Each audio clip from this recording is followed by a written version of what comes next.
Здравствуйте, уважаемые телезрители! К экрану приглашаем всех, кто любит музыку и театр, литературу и живопись, кого интересует культурная жизнь Чувашии. В эфире телевизионный альманах «Мир искусства».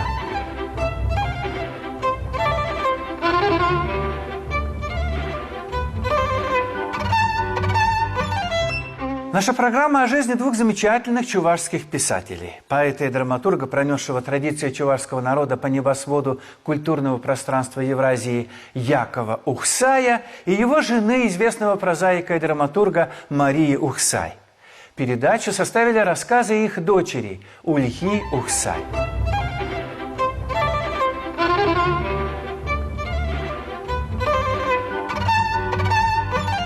Яков Гаврилович Ухсай – один из крупных чувашских и российских писателей XX века. Его творчество известно далеко за пределами Поволжья и России. Родился в селе Слагбаш Белебеевского уезда Уфимской губернии в 1911 году и приходился троюродным братом по линии отца классику чувашской поэзии Константину Иванову. Учился в Московском университете имени Ломоносова, работал в редакции чувашской газеты «Коммунар» в Москве, в научно-исследовательском институте языка, литературы и истории башкирского филиала Академии наук СССР в городе Уфе, преподавал в Батыревском и Ульяновском педучилищах. Яков Ухсай участвовал в Великой Отечественной войне, прошел от Волги до Праги в качестве политработника и военного корреспондента, был ранен, награжден орденами и медалями, являлся лауреатом Государственной премии Чувашской Республики имени Иванова и Государственной премии России имени Горького. Поэт, драматург, публицист и переводчик, член Союза писателей СССР с 1938 года. Ухсай хорошо знал чувашский, татарский, башкирский языки и фольклор этих народов. Мастер эпических форм поэзии, автор трагедии «Тудимир», поэмы «Дед Кельбук», романов в стихах «Перевал», «Лебяжье», трилогии «Звезда моего детства», драмы «Раб дьявола». Занимался наследием Константина Иванова, опубликовал статьи и очерки о его творчестве. Был активным публицистом. Одним из первых в России обратился к проблеме экологии. Крупный общественный деятель своего времени. Яков Ухсай ушел из жизни в 1986 году, похоронен на родине в селе Слагбаш в Башкортостане. Качалась зыбка, ласточка парила, и щедрым материнским молоком родная мать ты сына одарила, и ласточкиным нежным языком. Он с первых дней навек в меня проник, язык чувашский, мой родной язык. Когда-то под оглоблей колыбели качали ветры в поле, как хотели. Громовых туч кружилась карусель, и молнии в глаза мои глядели. И говорить я с грозами привык, и молнии вплетались в мой язык. Но знаю я, как песня родника, в заветный час и ты умеешь литься, и в мире нет нежнее языка, чтоб с девушкой любимой объясниться. И счастлив, кто в любви тебя постиг, язык чувашский, трепетный язык.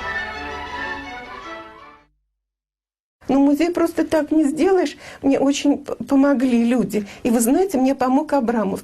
Этот музей не признавали 7 лет, не давали статус музея. И Валентин Абрамов, я ему очень благодарна, он мне помог сделать статус музея. И так интересно, как-то встретила его на улице и пожаловалась. Я говорю, не могу 7 лет сделать статус музея Марии Ухсай. Дальше не движется, потому что пока я не утвержу этот музей, я не могу дальше идти. И Абрамов мне говорит, завтра конференция учителей, приходите. И в библиотеке была конференция. Я пришла, села там где-то сзади, и началась конференция, и вдруг Абрамов говорит, а у нас гость Ольга Яковлевна, и она хочет что-то вам сказать. Ольга Яковлевна говорит, проходите. Я прошла и сказала учителям, дорогие учителя, мои мама педагог, папа педагог, мамина сестра педагог. Педагоги всегда были неравнодушные люди. И я хочу вас попросить, чтобы вы помогли мне дать статус музея Марии Ухсай. И на следующий день все. Уже вышла газета, что дали статус музея. И я стала работать дальше. А здесь у меня теперь чисто рабочая обстановка. Вот это все для музея, все, что вот нужно сделать. Вот эти фотографии тоже, то, что осталось от музея. А это вот 41 год. Папа пошел добровольцем. Когда на 20 человек одна винтовка. Вшивый, грязный, 41 год. Но все равно вон какие глаза. И маме он написал письмо. Я буду живым и вернусь после победы.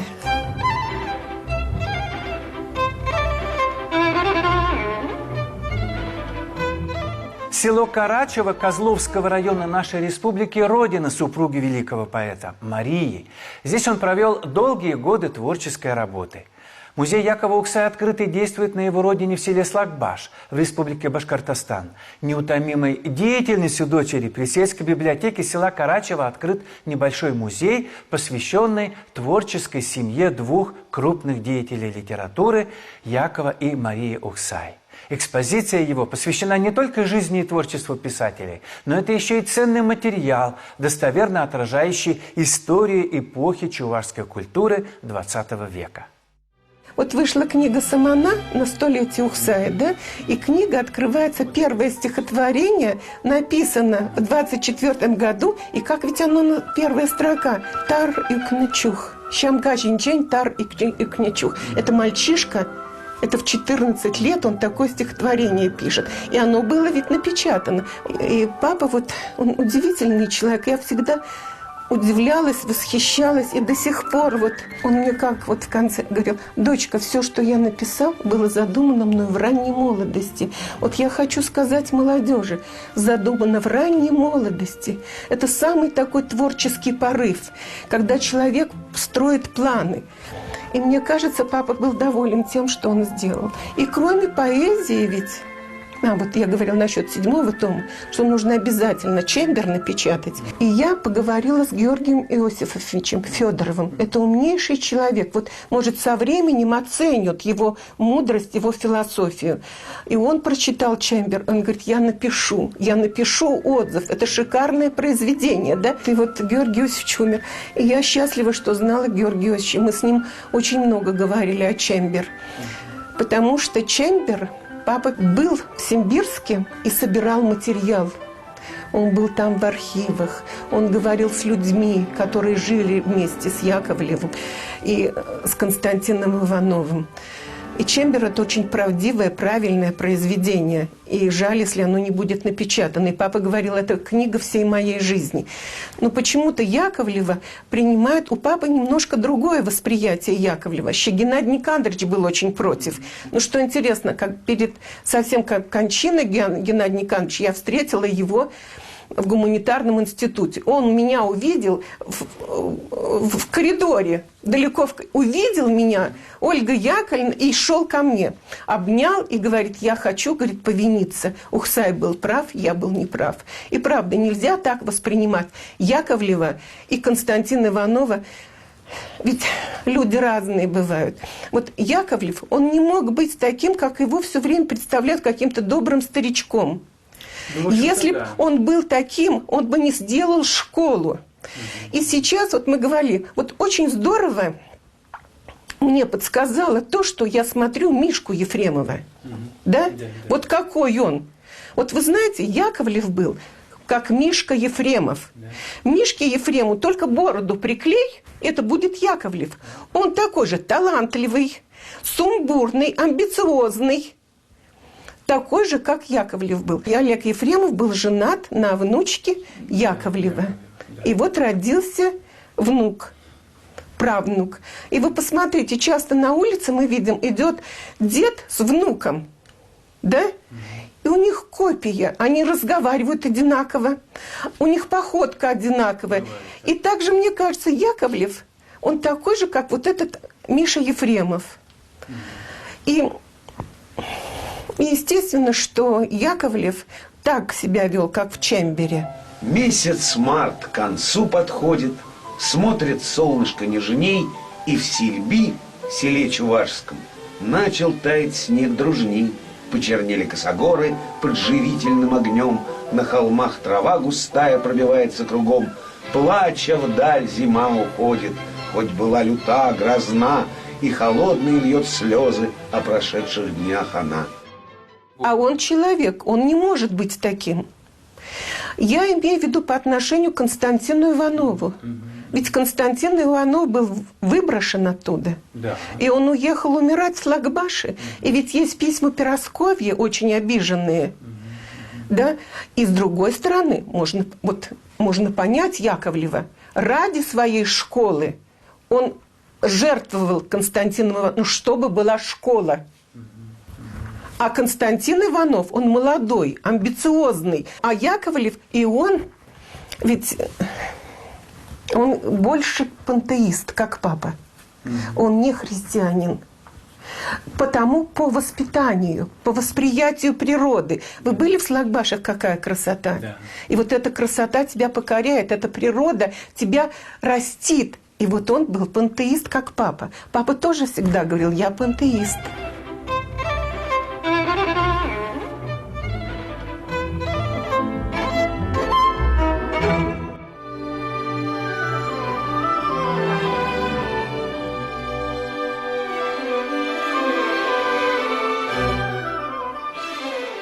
Это наша ягунька. И вот папа часто с этой ягуньки утром рано выходил и шел по этой дороге. Шел и вышагивал свои стихи. И он вот пока здесь гулял, он набирал до 4 строк стихов. Он держал это все в голове. Пастернак 250, я знаю, держал, а папа 400 строк. И вот после этой прогулки он уже приходил домой и записывал эти стихи. Здесь ему очень нравилось здесь гулять. И что интересно, ведь шаг – это как ямб. Вот есть еще хорей, да, он ведь танцующий, а ямб – это вот ты идешь и отчитываешь свой такт. Он не сидел вот так за столом, чтобы вымучивал из себя что-то. Он шел в природу и писал, как он пишет стихи. В моих стихах шум ветра, плеск дождя, вот, пенье птиц, вот. И вот так вот писал. И был крепкий распорядок дня, поэтому он много написал. И папа мне говорил, дочка, что такое счастье? Как вы думаете, вот что такое счастье? Что мне папа ответил? Счастье – это хорошо сделанная работа. Нега, блажь – это какое-то рабство твое. А труд, вот работа, любимая работа, когда ты что-то можешь сделать, и ты доволен, это и есть счастье, мне кажется. Он просто очень любил природу. Да.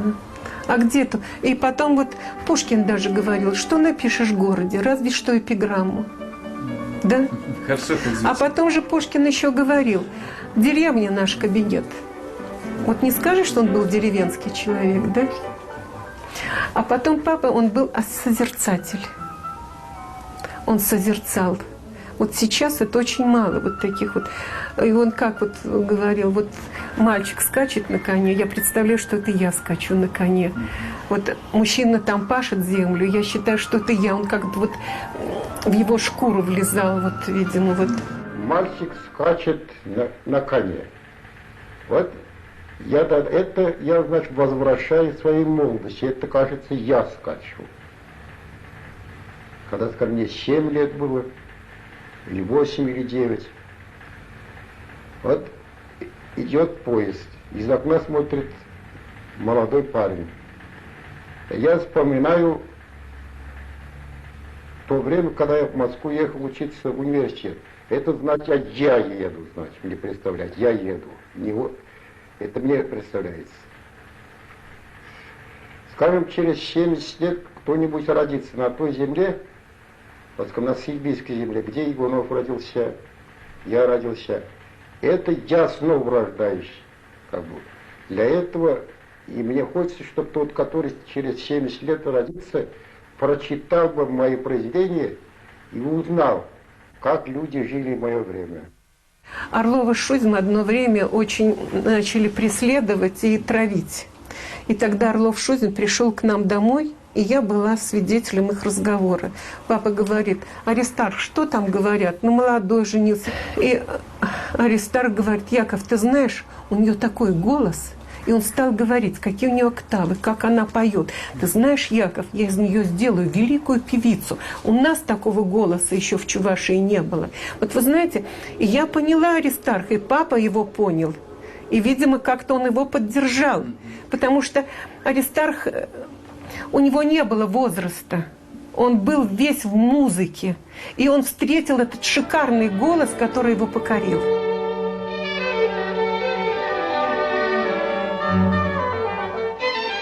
А вот здесь вот пруд. И этот пруд называется Ухсаевский пруд. Это папа настоял, чтобы сделали здесь пруд. И вот теперь для всей деревни очень хорошо. Ну, наверное, еще это мама. Мама у нас очень хорошо плавала. И мы вот здесь ходили плавать. Ведь у меня мама переплывала Волгу. Когда я родилась, мама говорит в роддоме, ну, лежу, ну, прям не могу. И говорю: Яков, хочу за Волгу, поехали. И папа взял лодку, и папа сидел в лодке, меня положил в лодку, и поплыли в кувшинку, а мама плыла рядом с лодкой. Вот она так хорошо плавала. И вот здесь мы тоже в пруду плавали. Так что Ухсаевский пруд. Здесь много грибов было, куплянга. Такие вкусные грибы. Мы собирали эту куплянгу с ребятами, приносили домой, и мама жарила нам на большом таком противне. И все деревни, дети собирались, и мы кушали эту куплянгу жареную. Было очень вкусно.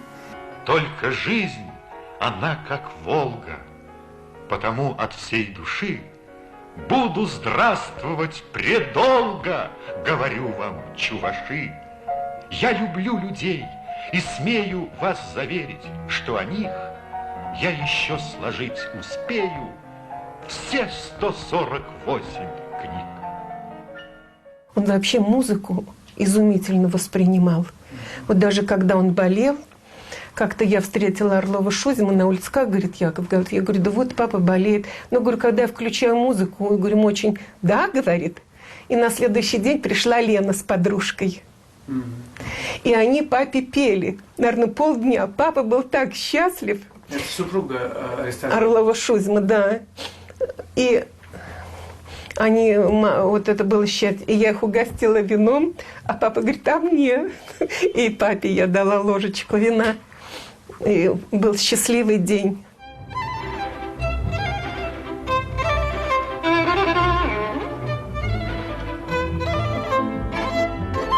Недавно вышла книга Гусарова о репрессированных. И там есть фотография Ухсай и вместе с Тихоновым.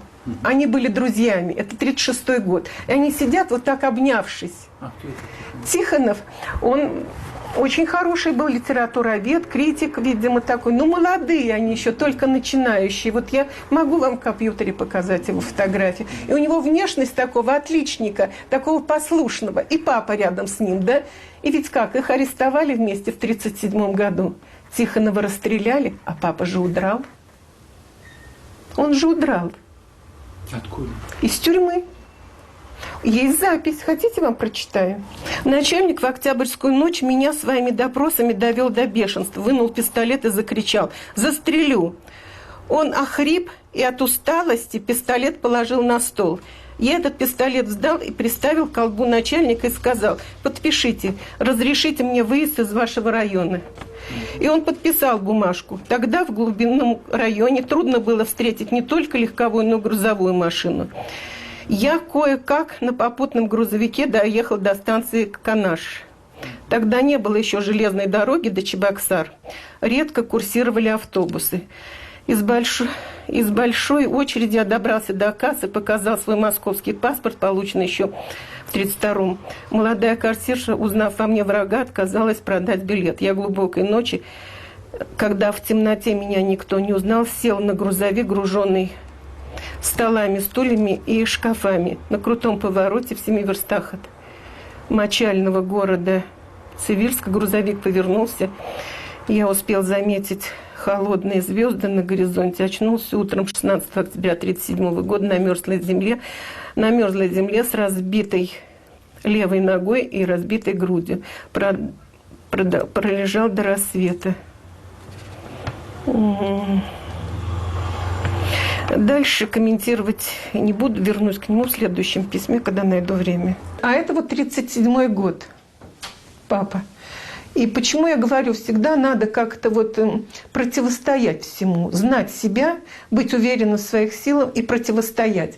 Вот 37-й год, он был арестован и смог сбежать. И сбежал он в Москву. И помогли ему художники Григорьеве в Канаше, которые посадили его на поезд. И он приехал в Москву к Демьяну Бедному. Демьян Бедный его поселил в Малеевке. И вот там, когда он как-то пришел немножко в себя, говорит, открыл глаза и слышу, говорят, ты жив? Папа говорит, пока не умер. Это Твардовский пришел его навестить. И вот с тех пор началась их дружба. И вот здесь есть фотография их с Твардовским вместе. Вот, он сбежал, видите? Вот. Он был в тюрьме в Цивильске, вы помните? Да.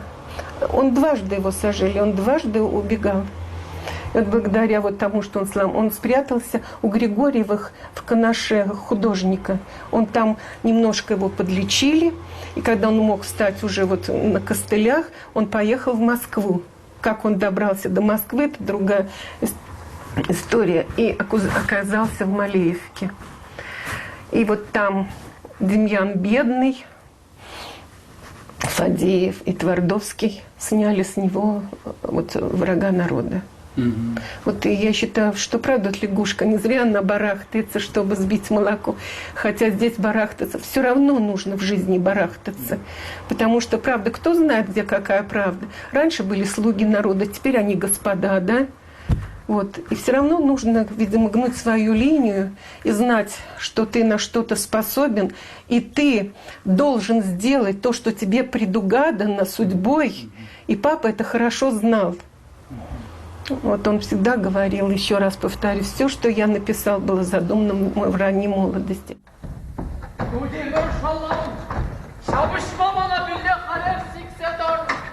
Майрана патша епизіне кермей юнау дұссам! Юнау!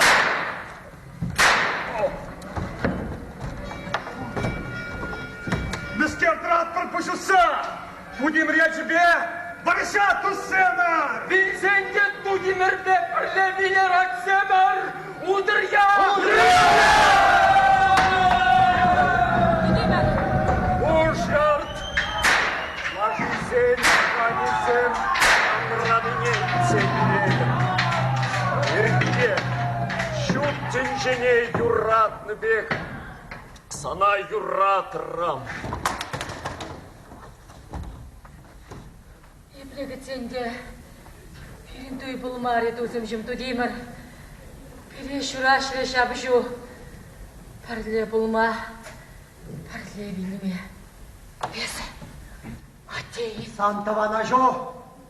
Полхаушы таргын хереме саламда дау, шенгердери, мұқтаулы керебе баян, хитрет туйда бар. Харчаук шиса наши тмеря, переде сутрыны атешен. Манмулым жук, шабахта эпсана, пардеды ванок.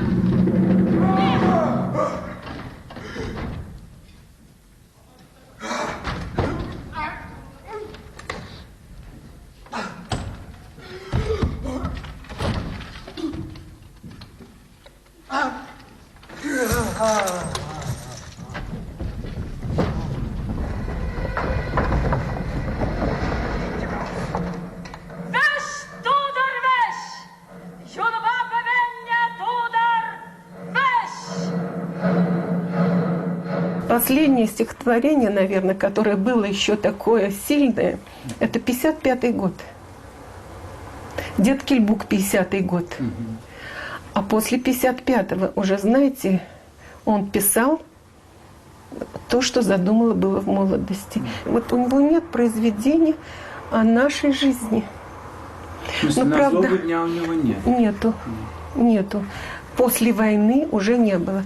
Война, конечно, очень большие у него произведения. Ни у кого нет таких произведений. Вот письма этих солдат Чувашской дивизии. Одно это гениальное произведение и редкое произведение. Там отражены солдаты, чуваши. И что интересно, я как-то все-таки печатала это в Хыбаре отдельными главами и написала, может быть, кто-то помнит своих родных, кто отзовется, нет. И только Антонов, и то хорошо, внук Антонова отозвался, он пришел, такой очень хороший парень, грамотный, интересный, и я поверила, что его дед смог из винтовки сбить самолет этот немецкий. В 41-м, да, он прислал фотографию свою и одно из первых писем, и в котором было написано: «Я буду живым и вернусь после победы». А вот уже 42-й год, Юратна Арама. И смотрите, волосы дыбом, но глаза уже, видите, с надеждой смотрит. Вот. А 45-й год, он уже улыбается, он уже солдат настоящий, он уже капитан. 50-й год. Народный поэт. Папа получил народного поэта в 50-м году за произведение «Дед Кельбук». Ему тогда было 39 лет. Да, это самый молодой поэт, народный поэт. Вот, здесь есть фотография, 50-й год, Яков Ухсеев бани. В ней была написана поэма «Дед Кельбук» в деревне Ягунькино, вот в Карачеве. Он как приехал с войны, так поселился здесь, в Ягунькине. Вот здесь фотографии его есть по Ягунькино. Вот дом есть наш, вот этот новый.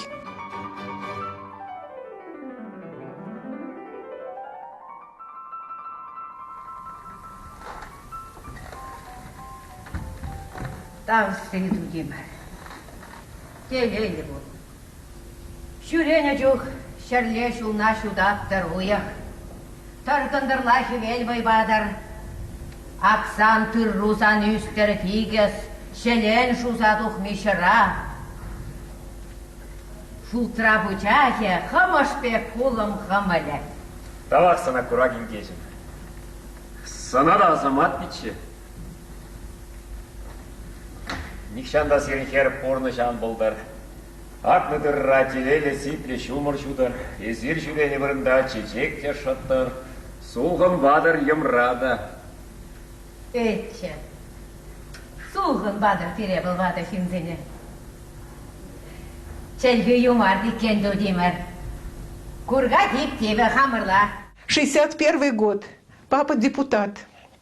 И что он делает как депутат? В те годы сгорела школа в Эльбарусово. А он был тогда в Канарском районе, в Табурданово, депутатом. И в Табурданово была такая же школа, как в Эльбарусово. И тогда папа настоял, чтобы там построили каменную школу. И послал туда деньги от деда Кельбука, весь гонорар. Так что вот эта школа построена на гонорар деда Кельбука. Вот что значит. Вот быть депутатом. А это 75-й год, Уфа. Посмотрите, какие руки. Вот я всегда обращаю внимание на руки. Волосы какие, да? Вот он какой, весь в работе. Он же был очень, не только стихи писал, он же как очень сильный журналист и публицист. Вот, это 77-й год, это дома. А 81-й год в гостях у Айдака. Вот. Он очень уважал Айдака. И мы у него были в гостях. И видите, какой папа довольный. Он счастливый был, Айдака, потому что он видел вот то, что он, о чем он мечтал, вот то, что у него было в поэме «Агашкюль», вот это он увидел притворенным в жизни у Айдака. Вот. И фотография. 60-й год. Мама с папой. У них есть стихи у папы. Мы поле жизни перешли с тобой. Мы 20 лет с тобой живем не зря. И спорили с судьбой друг другу теплоты души даря. Да? А вот 40-й год, когда они встретились, уже в 39-м поженились. И вот это в Чебоксарах фотография. Тоже вместе. Они всегда как-то были вместе и дополняли друг друга, помогали. Творческие люди. Вы знаете, удивительно вот хороший союз, когда творческие люди, когда они понимают друг друга. Это насколько нужно быть умным мужчиной, чтобы взять себе жену под стать, которая тебе всегда будет помогать. И которой ты будешь помогать. А вот 30-й год, Москва, университет. Этот университет ему очень много дал. Он вспоминал, вот Виноградов был у него преподаватель. Это признанный такой преподаватель-филолог. 1933 год, Уфа. Он там работал в научно-исследовательском институте, и тогда он собирал материал по Константину Иванову и печатал. Вот найдет где-то стихотворение, что и печатает. А потом собрал все эти печатанные произведения и издал отдельной книжкой. Это было до того, как вот папа взялся за Нарспи. А потом он уже взялся за Нарспи, чтобы перевести на русский язык. И обратился к Твардовскому, и Твардовский ему нашел хорошего переводчика Бориса Иринина. Вот они здесь с Борисом Ирининым на фотографии. Вот здесь папа со своими друзьями. Здесь и русские, и евреи, ну, в общем, все друзья его. Татары, башкиры, чуваши.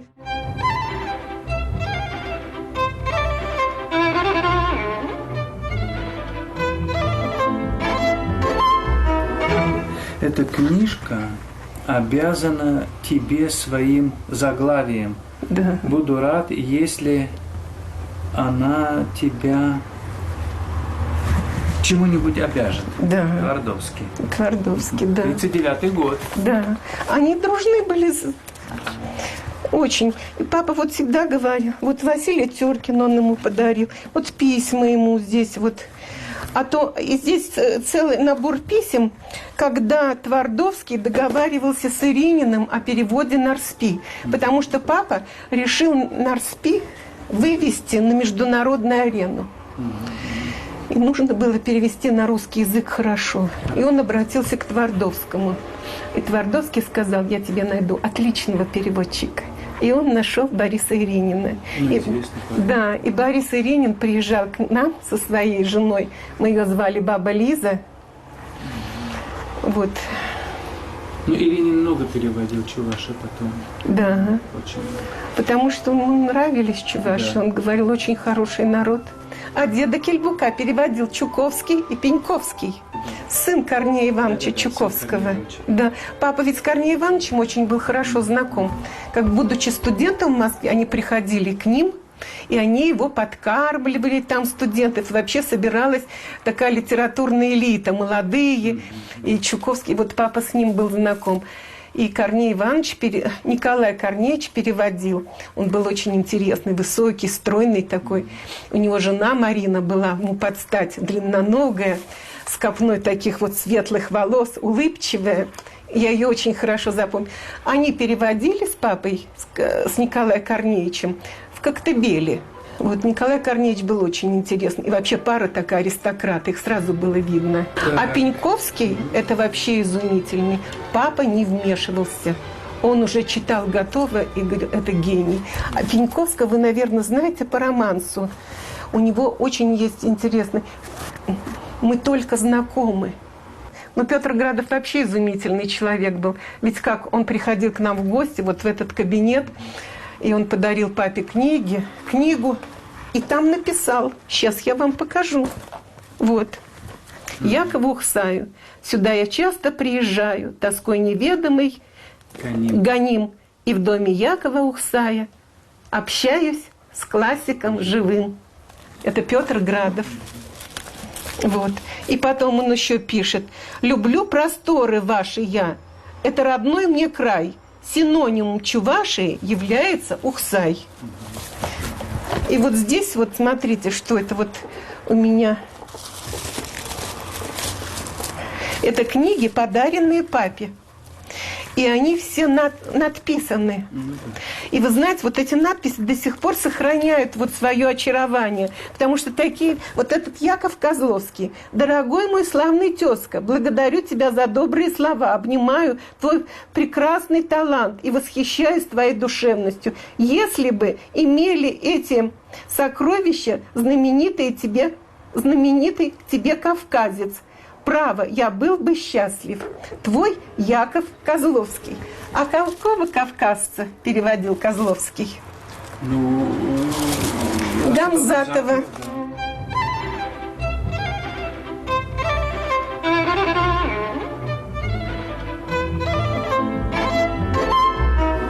Ходяшев, когда писал, заходил.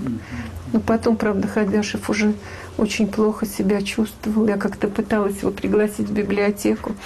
И насколько он сюда приходил, он говорит, в библиотеку вас... Нет, Лёля, это никому не нужно, он говорил, это никому не нужно. Важоров сюда заходил. Но Важоров вообще очень талантливый был ведь. Вот было им, видимо, о чем поговорить. С Ухсаем, да? С Ухсаем, да. Приезжали татары. Вот если татары были здесь, они обязательно сюда приходили. Надо деду Кельбуку поставить памятник татары. Татары очень хорошо к папе относились. Башкиры. Вот башкиры, вот он на Курае здесь, вот этот певец, он исполнитель.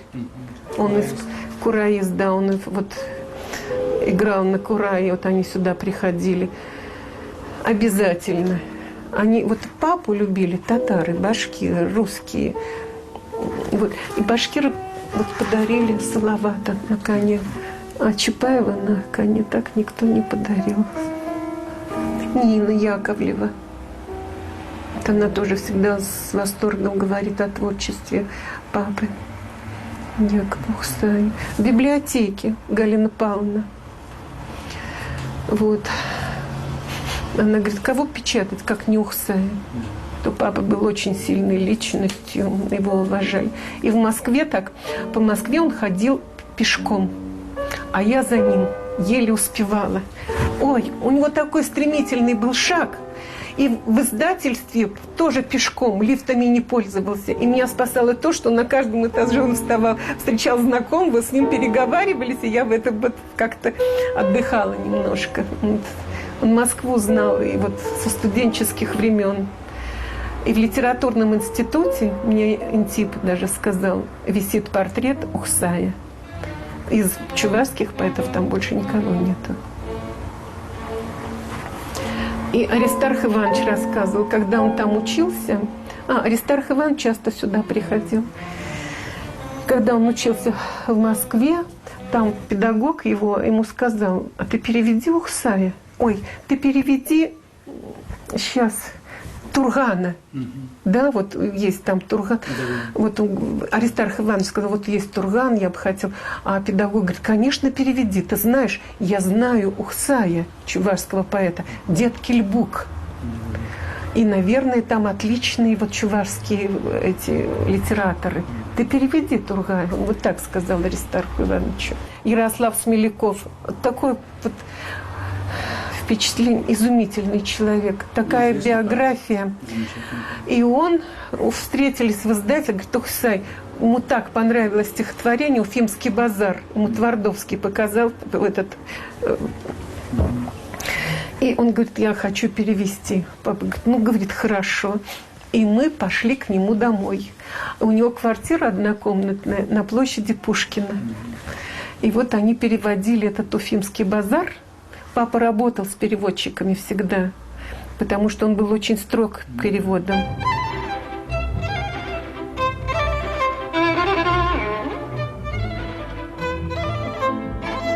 Такие каверзные вопросы мне задаете, на которые я бы не хотела отвечать.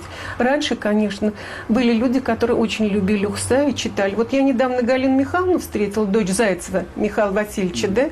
И она говорит, мой отец очень интересовался творчеством Якова Гавриловича и всегда радовался, когда выходило очередное произведение. И он читал... Зайцев, ты был председатель Совета Министров. Но все равно он как человек был очень хороший.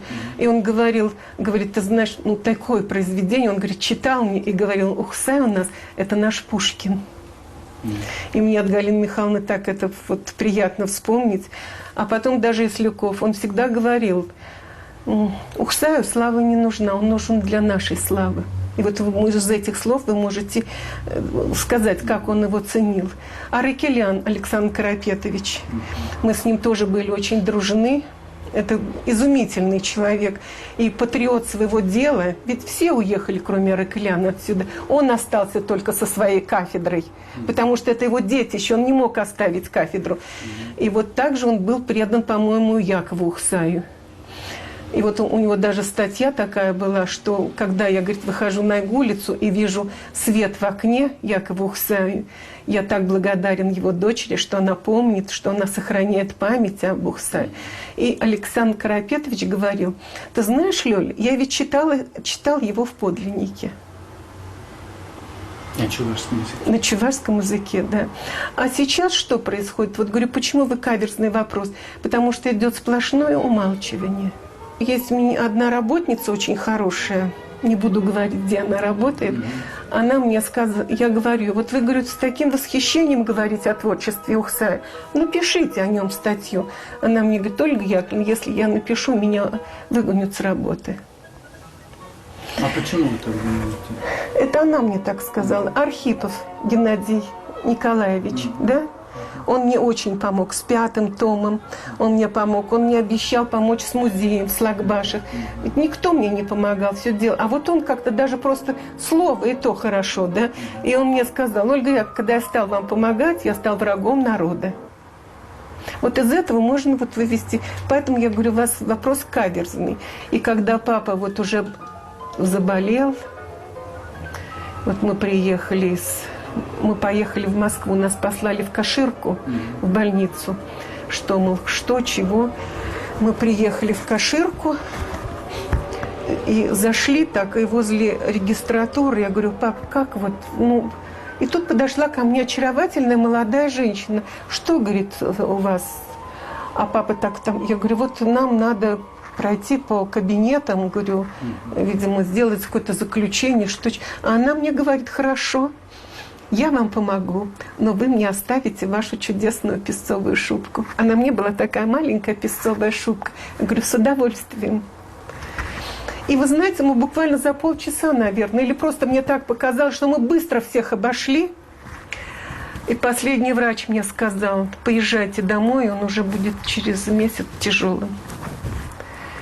И когда я вышла, папа, видимо, понял и сказал: дочка, что нам здесь делать? Поедем домой. И мы прямо оттуда поехали на вокзал. Вот что купила я еды только немножечко. И вышла я, причем, когда заходила в магазин, то купили на меня так же, потому что была в каком-то старом мужском пальто. И я вот в нем приехала сюда. И когда папа вот здесь вот уже почувствовал себя, и он вот так вот как-то говорит, и вот руки вот как-то, он говорит: дочка, я не могу работать. Я говорю: пап, ну отдохни немножко. Но все равно был твердый распорядок дня. В 4 он вставал, и мы шли на улицу. Проходили вот до Сеспеля и обратно. Обязательно. Вот. И дома он старался все сам. Уже тяжело вставать. Так я вот спала вот здесь возле кровати, что если он проснется, он на меня наступит. А то он все пытался сам выйти там в туалет, а может упасть ведь. И я думаю, что он на меня наступит. А он все: дочка, ты устала, тебе тяжело. А вот так вот удивительный человек был. Прощался со мной. Он мне сказал, я стала плакать. Врач был такой рыжий парень, он говорит: кончается. Я стала так плакать, а папа мне так вот руку бросил на меня и говорит: дочка, не плачь. Я буду лежать и смотреть в небо. А небо высокое-высокое, голубое-голубое. Я говорю: папа, ну как же мне жить-то, как же мне жить? Он так на меня посмотрел, по-моему, даже как-то вот такая улыбка у него появилась.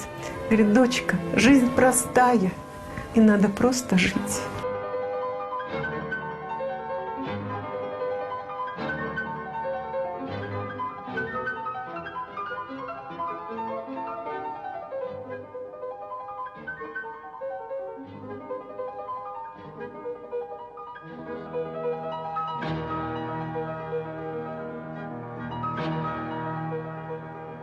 Вы спрашивали про маму и папу. Да, вот у меня осталось воспоминание, почему я так люблю вишню. У нас была такая вот лестница, а сверху табуреточка. И чтобы мы могли забраться наверх. И я вот по этой лестнице села на табуреточку, вот высокую эту Владимирку, и ем вишню. Смотрю, мама с папой вышли из дома, и мама говорит: Яков, ты посмотри, какие красивые цветы. А мама, интересно, она среди травы сажала луковицы лилий. И лилии вот вырастали. То здесь лилия среди травы, то... И говорит, смотри, Яков, какие красивые цветы. А папа так обнял маму и говорит, а ты у меня красивее.